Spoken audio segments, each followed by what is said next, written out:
안녕하십니까. 신인균의 국방TV 심층 분석 시간입니다.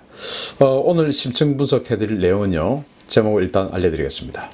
제목은 북한의 장사정포 킬러 천무 봉인됐다 라는 주제로 심층 분석해드리겠습니다. 이게 무슨 말이냐? 며칠 전에 그 보도가 나왔던 내용인데요. 언론이 단독 보도로 나왔던 내용입니다. 군 관계자에 따르면 매년 강원도 동해안에서 실시하던 해상 사격 훈련을 올해는 실시할 계획이 없다라고 밝혔다고요. 또 올 전반기부터 기상 등 여건이 좋지 않아 훈련을 못했고 후반기 상황도 마찬가지다. 이런 이유로 해서 강원도 동해안 정확히 말씀드리면 고성군 송지호 해변에서 해상 사격 훈련을 하던 그 사격 훈련을 올해는 11월 달에는 안 한다라는 것입니다. 그래서 우리 군은 해마다 4월과 11월에 상반기에 한 번, 하반기에 한 번, 해군과 육군이 합동으로 지해군 합동 사격 훈련을 해왔었습니다. 자, 여기에는 주로 육군의 8군단, 바로 22사단, 23사단 해서 고성부터 시작해서 삼척까지 이 정도의 해안과 GOP를 담당하는 이 8군단이 주력으로 해서, 그리고 내륙에 있는 여러 군단들, 가장 서쪽에 있는 1군단, 6군단, 5군단 이런 여러 군단들의 군단 포병들이 이 송지호 해변으로 이동을 해서 여기에서 아주 장사정의 실거리 사격을 합니다. 여기에는 이제 해군 1함대도 참가를 해서요. 해군 1함대가 있는 구축함, 호위함, 초계함 이런 여러 종류의 함정들이 같이 합동으로 사격을 하면서 혹시나 유사시에 북한 해군들이 바다를 경유해서 이렇게 우회 침투해서 대규모로 러쉬를 하는 것을 방어하는 그런 훈련들을 해 왔었습니다. 그런 그 북한의 북한 해군의 공격을 격퇴하는 그런 합동 해군과 육군의 합동 훈련임과 동시에 우리 육군으로서는 어떤 의미가 있었냐면은 실거리 사격 훈련을 할 수 있는 거의 유일한 훈련장이었습니다. 그런데 이 해상 사격 훈련이 올해 4월 달에도 하지 않았고요. 11월 달에도 하지 않았는데 이 해상 사격 훈련을 하지 않음으로 해서 우리에게 어떤 영향이 생기는가를 제가 지금부터 분석해 드리겠습니다.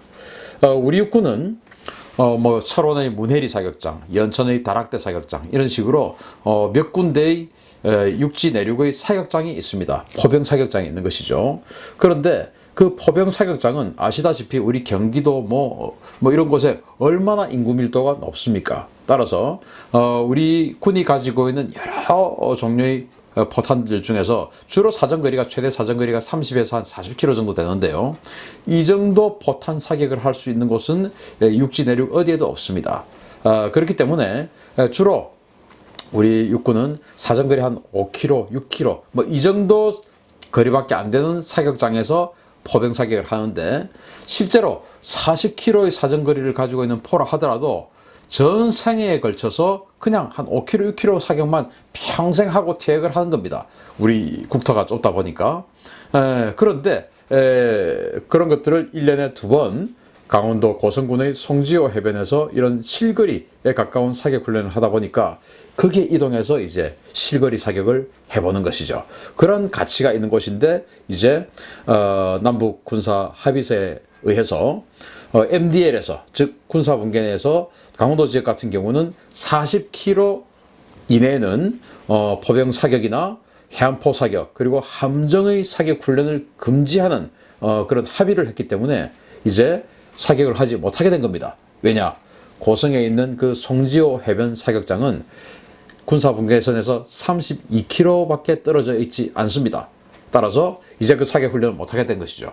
그러면은 더 남쪽으로 가서 하면 되지 않느냐라고 말씀하시는 분이 있을 수 있는데요. 더 남쪽은 속초, 강릉, 동해, 삼척 이런 식으로 도시들이 쭉 이어져 있습니다. 요즘 제주 해군기지 하나 들어가는데도 소음도 거의 없어요. 거기는 그런 제주 해군기지 하나 들어가는데도 10여 년 동안 갈등을 했었고, 지금도 그 해군기지 앞에 붉은 띠를 두르고 반대 시위를 하는 사람들이 있습니다. 그런데 이 소음이 있는 소음이 심한 이 포병 사격장이 자기 도시 근처에 온다. 그러면 뭐 아마 요즘 같은 경우는 그 주민뿐만 아니고 지방자치단체장들까지 나서서 반대할 가능성이 아주 크죠. 왜? 표가 거기 있으니까. 따라서 더 남쪽으로 사격장을 이동시켜라 라고 하는 것은 현실적으로 조금 어렵지 않느냐. 따라서 그럼 결과적으로 우리는 지금 이런 실거리 사격을 못하게 된 것이다 라고 이야기할 수밖에 없습니다.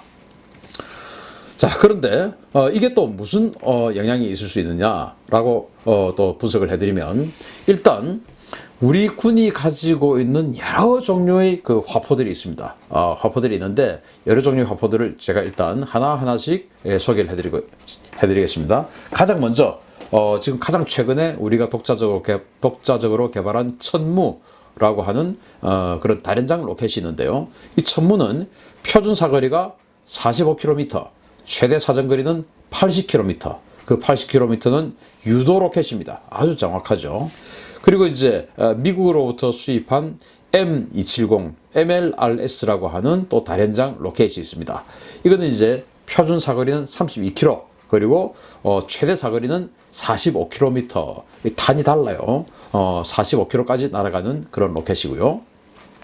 그리고 지금 뭐 군단 포병의 이 주력으로 사용해 왔었던 130mm 로켓포를 쓰는 구룡이라고 하는 로켓, 다련장 로켓이 있습니다. 이거는 이제 130mm 로켓이 36발이 한 번에 이제 발사되는 그런 로켓인데요.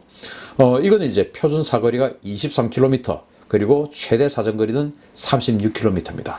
또 한국의 국산 명품 무기라고 할 수 있죠. 바로 K9 자주포입니다. 이 K9 자주포는 지금 뭐 거의 모든 사단, 그리고 거의 모든 군단의 포병들이 이 K9 자주포를 가지고 있고, 사단에도 이 K9 자주포가 최소 1개 대대씩은 대부분 보유를 할 정도로 아주 지금 이제 보편적으로 사용하고 있는 우리 국산 명품 화포입니다. 세계 랭킹 2위 정도로 저는 평가하는 화포인데요. 이게 이제 표준 사거리는 18km, 기본탄을 썼을 때, 그리고 사거리 연장탄 이런 것들을 썼을 때는 최대 40km, 거기다가 지금 우리 군에서 최대 52km까지 날아가는 이 K9용 사거리 연장탄을 다시 개발 중에 있습니다. 52km. 현재는 40km고요. 그리고 이제 미국으로부터 도입했던 K55 자주포가 있습니다. 그 K55 자주포를 최근에 아주 뭐 컴퓨터 사격 통제 장치를 업그레이드하고 해서 뭐 거의 K9 자주포에 필적하는 성능으로 개량을 한 그 자주포가 있는데, 그걸 이제 이름하여 K55A1이라고 이야기를 합니다. 이 K55A1도 역시 K9 자주포처럼 기준 사거리는 18km, 그리고 최대 사거리는 32km, 이제 사거리 연장탄을 썼을 때 말입니다. 그리고 이제 혹시 이 동영상 시청자 여러분들께서 혹시 이 포병에 근무하실 때 사용해 보셨을 수도 있는데요. 그 국산 그 155mm 견인포입니다. KH179라고 하는데 155mm 포탄을 쓰고요. 그리고 이것도 역시 최대 기준 사거리는 23km, 최대 30km까지 날아가는 이런 화포들이 있습니다. 그런데 여기 이제 뭐 서류 같은 게 있습니다. 이게 뭐냐면은 육군사관학교에서 발표한 논문입니다. 여기에 논문 제목은 뭐냐? 장사거리 탄약 사격 훈련을 위한 포병 사격장 입지 조건 연구. 그래서 이제 사정거리가 점점 길어지는데 이러한 것들을 실제 훈련을 할 수 있는 사격장이 우리에게 있느냐, 또 가져 나갈 수 있는 가능성은 있느냐, 뭐 이런 것들을 이제 연구를 했던 논문인데요. 결국 여기 결론에 보면 장거리 탄을 사격할 가능한 훈련장은 없다라는 겁니다. 그런데 이제 서류에 보면, 뭐 일부 언론에도 보면 26km짜리 사정거리의 사격장이 있다라고 나와 있어요. 그 26km짜리 사정거리 사격장은 국방과학연구소 ADD에서 여러 가지 연구 개발을 할 때 쓰는데, 거기도 내륙은 아니에요. 그리고 제가 지금 말씀드린 것은 국방과학연구소에서 연구 개발을 할 때 이야기가 아니고 우리 군인들이 지금 뭐 1000여 문, 2000문 정도 이상의 어떤 화포들의 실제 사격 훈련을 어떻게 하느냐, 이 문제를 말씀을 드리는 겁니다. 이런 것들을 왜 자꾸 지속적으로 해야 되고 이런 사거리 연장탄을 계속 쓸 수밖에 없냐라는 말씀을 드리면, 북한이 우리에게 장사정 포탄을 쏩니다. 그러면 그것을 우리는 대화력전이라고 해서 다시 우리는 반격탄을 날려서 북한의 화포들을 잠재워 버려야 됩니다. 파괴시켜 버려야 되죠. 그걸 대화력전이라고 하는데, 잘 아시다시피 북한군의 이 화포들은 사정거리가 아주 깁니다. 그러면 우리도 당연히 사정거리가 긴 포탄으로 날려서 거기를 제압해야지, 사정거리 짧은 포탄을 쏘면 뭐 거기까지 닿지 않으니까 파괴를 할 수가 없죠. 그래서 우리는 계속 사정거리가 긴 포탄을 개발해 나가는 것이고, 그런 포를 또 개발해 나가는 것인데, 이런 것들을 만약에 훈련을 하지 못한다면 대화력전 전력, 즉 서울을 향해서, 또 우리 경기도 북부 지역의 도시를 향해서, 경기도 중부 지역의 도시를 향해서 지속적으로 발사하는 북한의 그 잔인한 화포들을 빨리 파괴시켜 버려야 우리 국민의 생명을 지킬 수가 있는데, 그런 것들에 지금 지장이 생기는 거예요. 자, 이렇게 이제 사격 불가가 되면 우리는 아주 국민들이 위험해진다라는 겁니다. 자, 그런데 더 나아가서 이제 우리 제목이 천무가 봉인되느냐, 이 제목 아니었습니까? 이게 무슨 이야기인가 하면은 미국의 M270 MLRS라고 하는 그 강력한 다련장 로켓을 우리가 미국으로부터 도입을 해서 사용을 하고 있었습니다. 아마 영화에도 나왔는데요. 강철의 입이 스틸 레인이라고 하는 그런 별명이 붙을 정도로 너무나 강력한 그런 다련장 로켓인데, 이제 우리 육군에서 이런 걸 우리도 가지자. 그리고 이게 북한의 포탄이 워낙 장사정화 되다 보니까 이것으로 대화력전을 하기에는 이게 최대 사정거리 45km밖에 안 되니까 더 긴 사정거리의 다련장 로켓이 있으면 더 좋겠다 라는 그런 필요에 의해서, 또 MLRS가 워낙 비싸니까요, 우리 국방과학연구소에서 천무라고 하는 다련장 로켓을 개발했습니다. 그래서 거기에는 239mm 유도 로켓, 이거는 GPS로 유도가 되니까 굉장히 정확하게 적의 심장부를 타격할 수가 있습니다. 그리고 230mm, 이거는 무유도, 유도가 안 돼요. 그냥 무유도 로켓.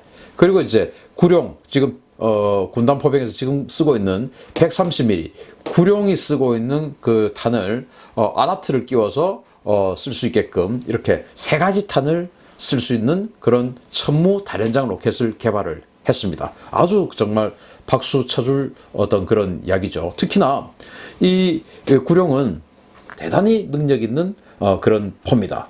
그런데 말이죠, 이 그 유도 로켓을 실제적으로 계속 사격을 해봐야 여러 가지 사격 재원이 나오는데요. 이것을 뭐라고 하냐면, 첫째, ADD에서, 국방과학연구소에서 이것을 개발을 할 때는, 개발 당시에는 진공 상태의 탄도학적 특성을 대입해서 포를 개발을 하고 데이터를 산출합니다.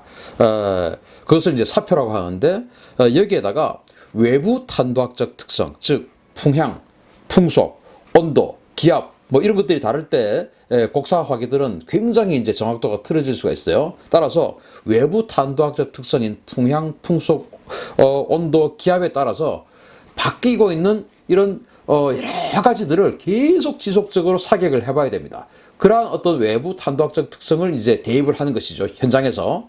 그러면 그게 사격 재원이 나옵니다. 이제 기준표가 나오는 것이죠. 그래서 이 재원이 이러니까 이번 지금 이제 온도가 한 몇 도쯤 되고, 그리고 기압은 어느 정도다. 그러면은 지금 원래 이 기준, 어떤 진공 상태의 어떤 사격 기준은 지금 이 상태 같으면은 화포를 몇 도를 들어서 어떻게 쏴야 되지만, 지금 이 기압, 이 풍속, 이 온도 같으면은 지금은 사실은 오차 수정을 이 정도는 해야 된다라는 이제 이 재원들이 지속적으로 사격을 해봐야 나오는 겁니다.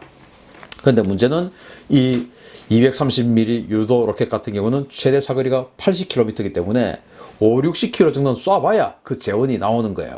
또 이 230mm 로켓 같은 경우는 45km이기 때문에 3, 40km는 쏴봐야 그 재원이 나오는 거예요. 그런데 이제 못하게 됐습니다. 또 더 중요한 것은요, 이 천무는 아예 사격을 한 발도 못하게 된 겁니다. 왜냐? 지금 우리 육군이 MLRS, 즉 미국에서 도입한 그 다련장 로켓을 철원의 담터 사격장이라고 하는 곳에서 사격을 합니다. 유일하게 그 MLRS를 쏠 수 있는 사격장은 담터 사격장입니다. 그런데 이 천문은 그 MLRS보다 최대 사정거리가 길기 때문에 최소 사정거리도 길어요. 그래서 MLRS 사격장에서 이 천문을 최소 사격을 한다 하더라도 그 담터 사격장의 타겟을 넘어버리는 겁니다. 즉 천문은 송지호 해변 외에는 사격할 곳이 없어요. 장사정 어떤 그 사정거리 30km, 40km가 아니고 아예 모든 사격을 천문은 할 수 없게 되는 것입니다. 황당한 사건이죠. 이게 뭐 때문이냐? 바로 남북 군사 합의서에 MDL로부터 동쪽 지역은 40km 이내는 사격을 하지 못한다 라는 그 조항 때문에 천무를 이 좋은 명품 무기를 개발해 놓고 데이터상으로는 80km를 쏠 수 있다고 하는데 아마 이 천무 로켓들은 폐기할 때까지, 즉 남북 군사 합의서가 존재하고 살아있는 한 단 한 번의 실탄 사격도 못 해보고 봉인되어 버리는 그런 상황이 발생할 수 있는 것입니다. 대단히 심각한 상황이죠. 그리고 우리가 지금 수많은 신형 포탄들을 개발을 하고 있습니다. 아까 보여드렸던 K9, 뭐 K55A1 이런 여러 가지 화포들이 다 신형 포탄을 개발하고 있는데 이런 것들을 그 신형 포탄들은 또 가격도 비쌉니다. 최소 100만 원 이상입니다. 그런 것들 수만 발, 수십만 발을 지금 전쟁을 대비해서 비축을 합니다. 그런데 그런 사거리 연장탄을 쏴보는 테스트를 우리는 못합니다. 황당한 일입니다. 전쟁의 신, 포병 화력이 연습을 못 해보고 전쟁을 맞이할 수 있는 상황이 우리에게 도래해버린 겁니다. 그 40km 조항 때문에, 남북군사 합의서 때문에. 우리가 이 천무를 개발하고 이것을 해외에도 판매하고 하는 장밋빛 꿈이 있었습니다. 그런데 단 한 번의 사격도 못 해보는 이런 무기를 과연 누가 신뢰를 가지고 사갈지 정말 의문스럽습니다. 북한은 300mm 방사포, 신형 방사포죠. 우리로 치면 다련장 로켓인데 그걸 개발해서 최근에 개성공단 바로 북쪽까지 전진시켰습니다. 그런데 북한은 그렇게 자기네들의 화포를 전진시키는데 우리는 오히려 퇴각하고 있습니다. 실제 뭐 포병 화력이 뒤로 물러나는 건 아니라 할지라도 사격 훈련을 못 해보니까 포병 전력이 떨어지는 겁니다. 이건 퇴각이나 마찬가지죠. 굉장히 위험한 상황에 봉착을 하고 있는 것입니다. 고대 로마의 군사 전략가 베게티우스는 이렇게 말했습니다.